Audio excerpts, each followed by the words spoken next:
Hello, I'm Roz Thompson, your AWSP Government Relations and Advocacy Director.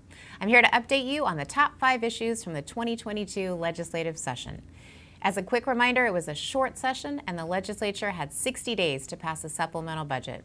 A short session typically means there wouldn't be too many new spending items, but due to more revenue from a very robust economy, the legislature decided to add $5 billion to their biennial budget in areas like transportation, affordable housing, healthcare, salmon recovery, and yes, K-12 education.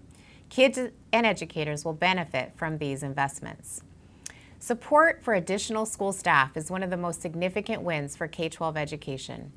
House Bill 1699 passed on the very last day of the session. It will allow retired educators, including administrators in districts with less than 2,000 students, to work more hours each year in schools. Another very important bill is House Bill 1664, which updates the prototypical school funding model for positions like nurses, counselors, social workers, psychologists, and other support staff.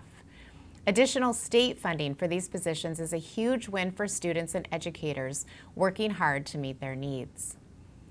Helping districts with more funding for enrollment stabilization is the second important win.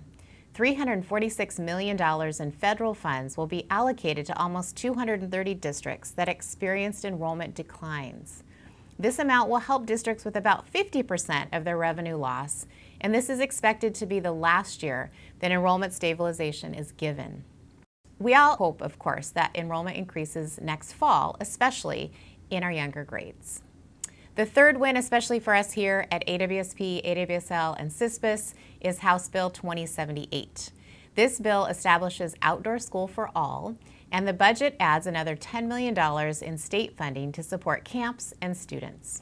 An additional $40 million is earmarked for outdoor education for the 2023-25 biennium, which is fantastic.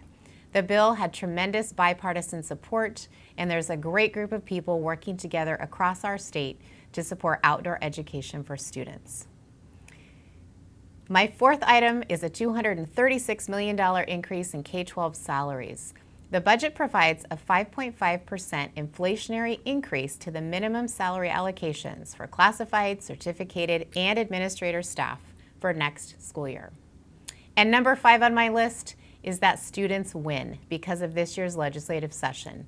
More capital projects, additional funding for school meals, support for more financial literacy in schools, a new Imagination Library program, new supports for career and college pathways, and additional behavioral and mental health support are just a few of the ways students will be supported. There are specific bills related to all of these issues and more. Check out my Sine Die legislative update on the AWSP blog for a complete list of the education bills passed this year. Even though the session ended, our work continues. We are quickly turning our focus to the 2023 legislative session and making a list of programs, policies, and funding needed to better support you and other school leaders.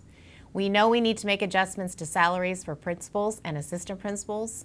We know we need to adjust the prototypical funding model so there are more building administrators in our state.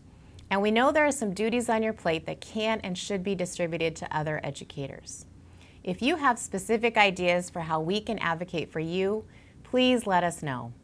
Thank you for all that you are doing for students and staff.